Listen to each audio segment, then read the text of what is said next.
అందరికీ నమస్కారం. నా పేరు శివకృష్ణ. యెస్.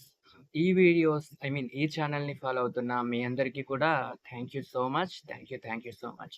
అయితే ఆహ్, ఫస్ట్ ఆఫ్ ఆల్ నా పేరు శివకృష్ణ. నేను స్పిరిచ్యువల్ కోచ్. 2022 నుంచి నేను ఈ యొక్క స్పిరిచ్యువల్ జర్నీలోకి ఎంటర్ అయ్యాననమాట. అంటే స్పిరిచ్యువల్ జర్నీ అంటే యెస్.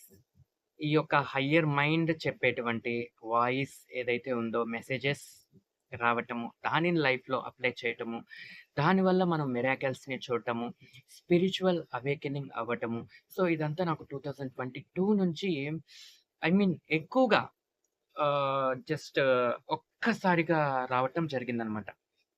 చిన్నప్పటి నుంచే ఈ యొక్క స్పిరిచ్యువల్ జర్నీలో ఉన్నాను. ఇప్పటి నుంచి ఏదైతే 2022 నుంచి ఎక్కువగా ఓకే. స్పిరిచ్యువాలిటీ అంటే ఏంటి? అసలేంటి ఇదంతా? ఈ వరల్డ్ ఏంటి? యూనివర్స్ ఏంటి? హయ్యర్ మైండ్ అంటే ఎవరు? గాడ్ అంటే ఎవరు? సో, మొత్తం కూడా తెలుసుకున్నాననమాట. రైట్. మీరే కానీ ఈ వీడియోస్‌లో ఈ ఈ యొక్క ఛానెల్‌లో ఉండేటువంటి వీడియోస్ మీకు కానీ నచ్చుతున్నట్లయితే ఖచ్చితంగా సబ్స్క్రైబ్ చేయండి, లైక్ చేయండి. అండ్ అవసరమైన వారికి ఈ వీడియోస్‌ను షేర్ చేయండి.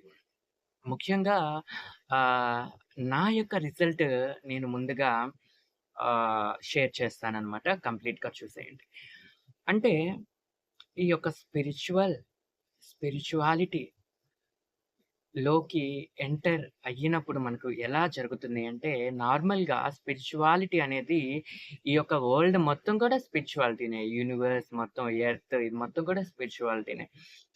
అయితే మనకు స్పిరిచ్యువల్ అవేకెనింగ్ జరిగే టైంలో నార్మల్‌గా ఏం జరుగుతుంది అంటే, ఎక్కువగా మనకు ప్రాబ్లమ్స్ రావటం జరుగుతుంది. మన యొక్క హెల్త్‌లో, కెరియర్‌లో, ఫ్యామిలీలో, రిలేషన్‌షిప్‌లో, మనీ విషయంలో ప్రాబ్లమ్స్ ఒకదాని తర్వాత ఒకటి, ఒకదాని తర్వాత ఒకటి అగైన్ వస్తూ ఉంటాయి. ఎందుకు మనకి ప్రాబ్లమ్ వచ్చింది అంటే, అప్పుడే నాకు తెలిసింది.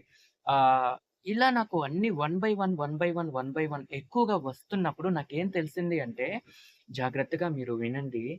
ఓకే. అసలు ప్రాబ్లమ్ అంటే ఏంటి? ఎందుకొస్తుంది అనే విషయం తెలిసిందనమాట. మనకు ప్రాబ్లమ్స్ వచ్చినప్పుడు ప్రాబ్లమ్‌నే చూస్తాము. ప్రాబ్లమ్‌ను అస్సలు చూడకూడదు. ప్రాబ్లమ్ వచ్చినప్పుడు అసలు ఇది ఇలా ఎందుకొస్తుంది అని ఎప్పుడైనా క్వెషన్ వేసుకున్నారా? వేసుకున్నారా? మీరెవరైనా క్వెషన్ వేసుకున్నారా?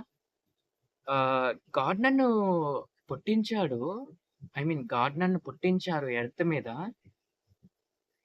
మరి ఈ ప్రాబ్లమ్స్‌ని ఎందుకు ఇవ్వటం? ఈ యొక్క హెల్త్‌లో, కెరీర్‌లో, ఫ్యామిలీలో, రిలేషన్‌షిప్‌లో ఇలా ఇచ్చే ఇలా ఇస్తున్నారు కదా! అలాంటప్పుడు పుట్టించడం ఎందుకు? ఈ ప్రాబ్లమ్స్ ఇవ్వటానికా పుట్టించేది? ఈ శరీరాన్ని ఇబ్బంది పెట్టడానికా పుట్టించేది?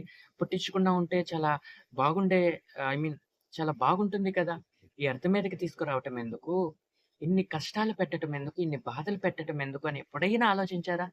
డివైన్‌ని అడిగారా? మీరు పూజించే దేవుడిని అడిగారా? ఒకసారి అడగండి. గాడ్ దగ్గరికెళ్ళి వై? ఎందుకు ఇలా జరుగుతుంది అని అడగండి. మనస్ఫూర్తిగా అడగండి. ఎలా అడుగుతారు? ఎందుకు నన్ను పుట్టించారు అని కాదు. అసలు ఈ ప్రాబ్లమ్ ఎందుకొస్తుంది? ఏదో దీని వెనకాల ఏదో రీజన్ ఉంది ప్రాబ్లమ్ రావటానికి. అసలు మనకు ప్రాబ్లమ్ ఎందుకొస్తుంది అంటే చెప్తాను.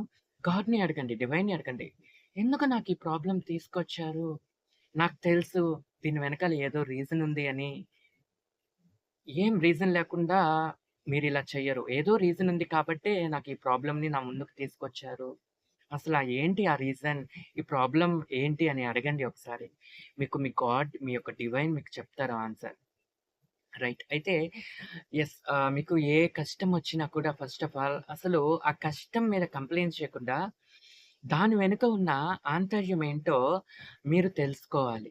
దాని వెనుక ఉన్నటువంటి రీజన్ ఏంటో మీరు తెలుసుకోవాలి.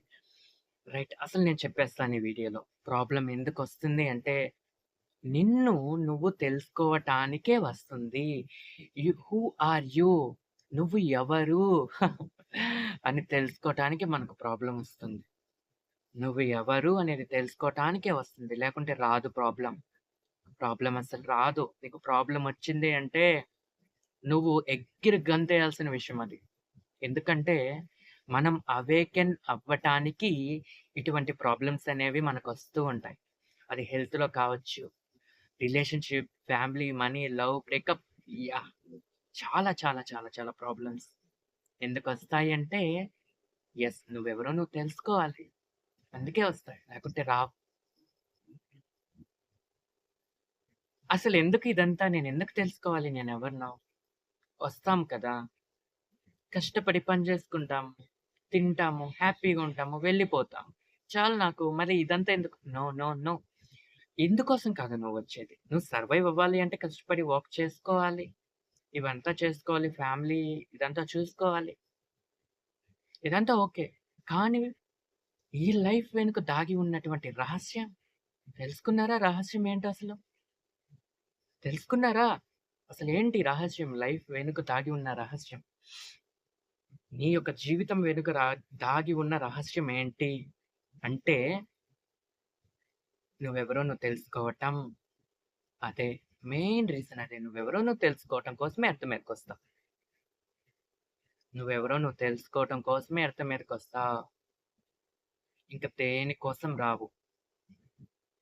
ఇక్కడికొచ్చి ఫ్యామిలీ, రిలేషన్‌షిప్, మనీ దీనికోసం కాదు. సర్వైవ్ అవ్వాలి అంటే మనీ కావాలి. రిలేషన్‌షిప్ ఇదంతా కూడా లవ్. ఎందుకు వీళ్ళందరూ మన కోసం మన దగ్గరకొస్తారంటే రిలేషన్‌షిప్ అమ్మ, నాన్న, వైఫ్, హస్బెండ్, పిల్లలు. డివైన్ గాడ్ నీ ముందుకు తీసుకొస్తారు వాళ్ళందరిని. నీతో పాటు. నీలో ఏముందో వాళ్ళు చూపిస్తారు. నీలో ఏముందో వాళ్ళు చూపిస్తారు. నువ్వెవరో నువ్వు తెలుసుకోవటానికి వాళ్ళందరూ ఉన్నారక్కడ. వారి మీద మనం కోప్పడుతుంటాము. ఎన్నెన్నో చేస్తుంటాము. ఓకే. కోపం గురించి వీటి గురించి కూడా చెప్తాను. కోపం మనకి కావాలని రాదు. అన్‌ఎక్స్‌పెక్టెడ్‌గా వచ్చేస్తుంది. అసలెందుకొస్తుంది? ఎలా తీసేయాలి? అనే విషయం కూడా చెప్తాను. రైట్? మనం ఈ ఎర్త్ వచ్చినది ముఖ్య కారణం ఏంటంటే, మనమెవరో మనం తెలుసుకోవాలి. అందుకే వస్తాం. లేకుంటే రాము. Thank you so much.